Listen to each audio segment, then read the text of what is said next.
Hey everyone, my name is Matthew Rosing. I'm a member of Put People First PA and the Southeastern-Appalachian Regional Coordinator for the National Union of the Homeless.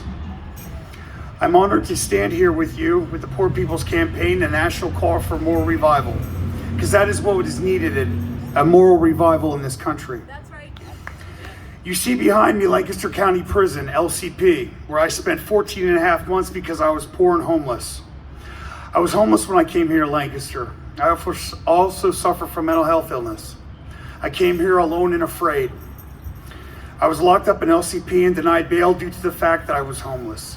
The conditions and treatment I received there has been burned into my brain like a brand. I wasn't human, I was a number. After 11 and a half months at LCP, I was found not guilty and sat for an additional 3 months because I was homeless and it wasn't released until housing was secured. I've spent over 9 years in prison, from county jails to state penitentiaries.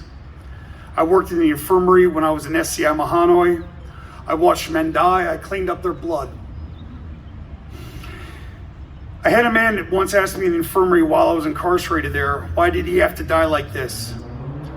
I had no reason for him. He was a beautiful child of God and was left to die in a concrete and steel cell. I've seen this violence and I've lived in it.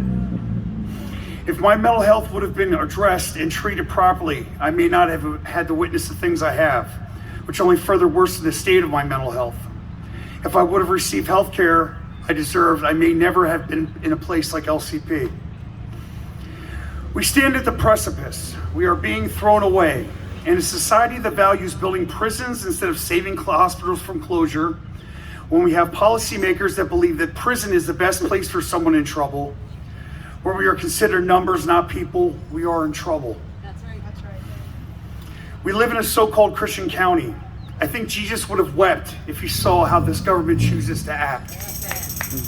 Woe to the Sadducees and Pharisees. Look at you build luxury towers and enjoy decadent dinners. You allow people to walk around hungry. You let people be unhoused while $1 million condos lay vacant. You let the sick sleeping on sidewalks with new expansions on the hospital that only the rich can afford to use, and blame poverty on us if we are the ones at fault, that our minimum wage is so low that we can't afford housing. Yet you find the money and time to devote to unwanted art projects, gentrification, and create local laws that criminalize the poor for the poverty you created through your policies and budget priorities. That's right. I have walked through hell to get where I am today. I've seen the worst. Now I'm ready to see the best. We will be at our best on June 18th, 2022.